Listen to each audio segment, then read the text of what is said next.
विद्यार्थियों, आपका पुनः कक्षा 10वीं के विषय बीजगणित में हार्दिक स्वागत। लास्ट वीडियो में हमने एक्सरसाइज 4.1 के क्वेश्चन नंबर 5 के वीडियो देखे और हमने सवाल को समझा है। चलिए आगे चलते हैं और देखते हैं क्वेश्चन नंबर 6। विद्यार्थियों, क्वेश्चन नंबर 6 दिया हुआ है, टिप टॉप इलेक्ट्रॉनिक्स ने किसी कंपनी को कर सहित रुपये 51,200 का 1.5 टन का एयर कंडीशन, जिसको मैंने यहाँ शॉर्ट में एसी लिख दिया है, एयर कंडीशन की आपूर्ति की।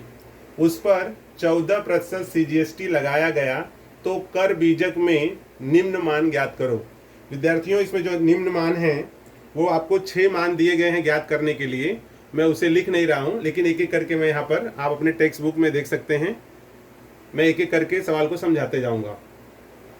सवाल को फिर से देख लेते हैं। सवाल है कि टिप टॉप इलेक्ट्रॉनिक्स ने, इलेक्ट्रॉनिक्स का नाम है टिप टॉप, उसने कर सहित मतलब GST के साथ में एक AC 51,200 रुपये का बेचा। उसमें CGST की जो दर है, यहाँ पर GST नहीं दिया विद्यार्थियों, ध्यान देना, GST नहीं दिया है।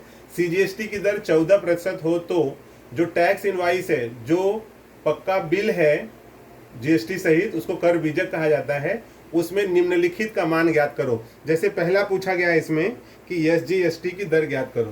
तो विद्यार्थियों, जैसे आप जानते हो कि यहाँ पर दिया हुआ है कि CGST की दर ये दिया हुआ है 14%।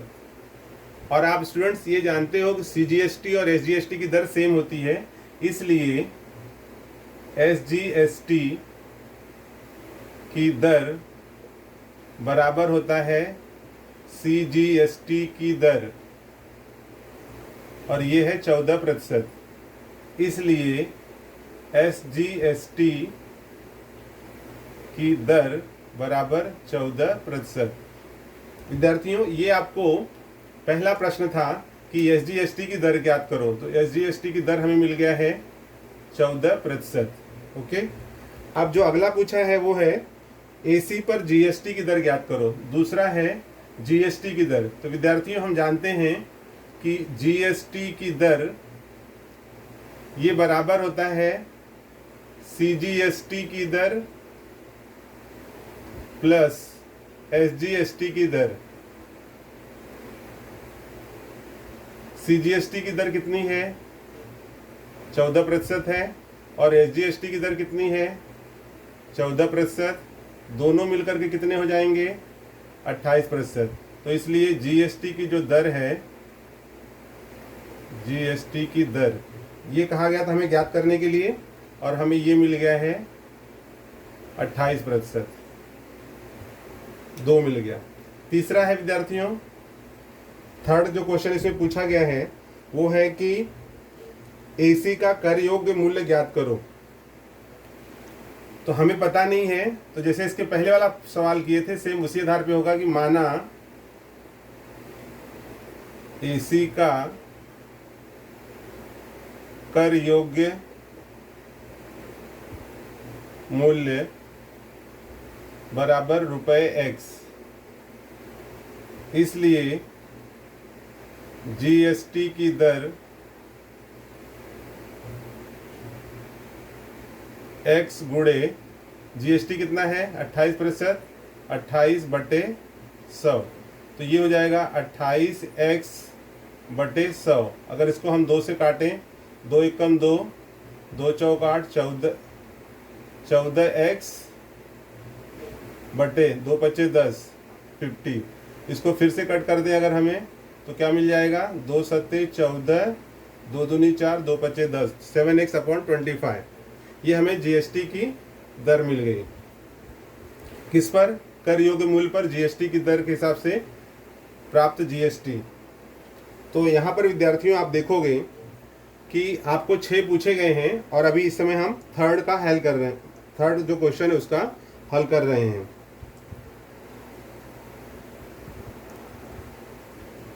हमें यहाँ पर जो GST मिल रहा है की दर हम नहीं लिखेंगे, यहाँ लिखते हैं हम प्राप्त GST या दी गई GST,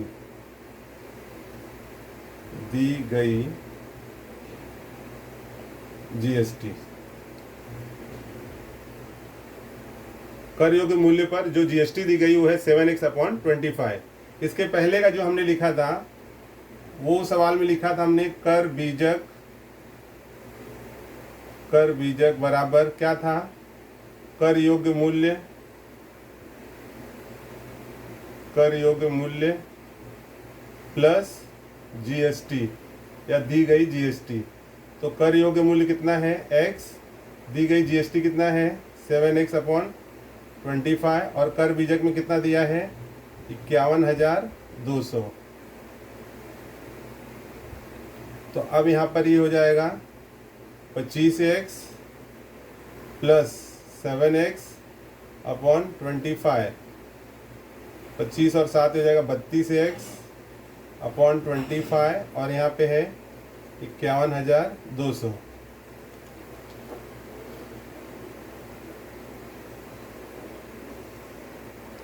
अब विद्यार्थियों आप देखोगे जो यहाँ पर 25 है उसको इस तरफ ले लोगे आप, तो यहाँ आपको मिल जाएगा देयरफॉर 32x इक्वल्स टू 51,200 गुणे, यहाँ पर ये भाग हो रहा है, इस तरफ आकर गुणा हो जाएगा 25। Therefore x equals to 51200 into 25/32।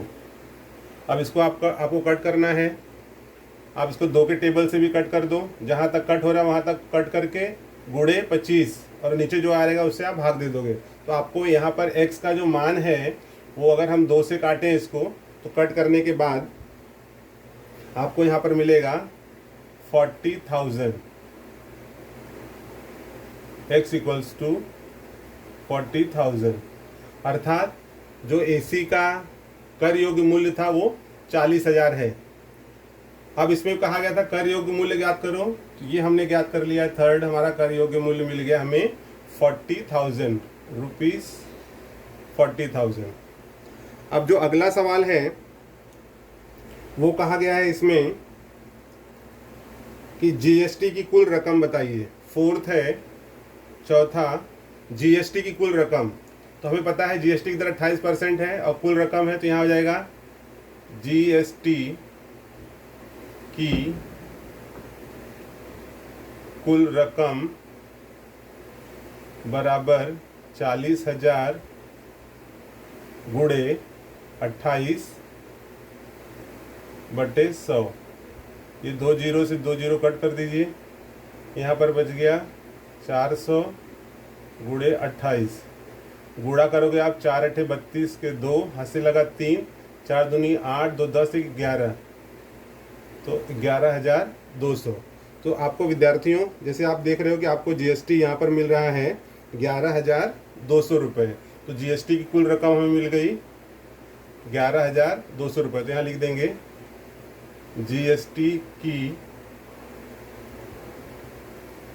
कुल रकम या राशि ये हमें मिल गया है। उसके बाद में फिफ्थ है, जो अगला क्वेश्चन पूछा गया है फिफ्थ, वो है सीजीएसटी की रकम बताइए क्या होगा। सीजीएसटी, तो यहाँ पर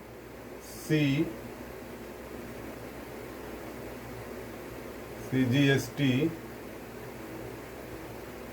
की रकम बराबर जीएसटी बटे 2। तो जीएसटी कितना है 11,200 डिवाइड बाय 2 कितना मिल जाएगा, 2 25 10, 2 6 12, 5,600। तो सीजीएसटी की रकम ये हमें मिल जा रहा है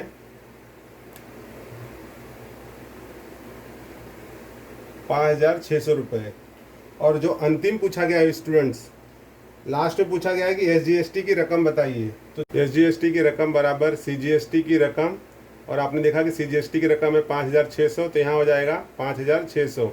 इस प्रकार एसजीएसटी की रकम ₹5,600। आई होप स्टूडेंट्स आपको ये क्वेश्चन नंबर 6 के जो सवाल हल किए गए हैं वो आपको समझ में आए होंगे।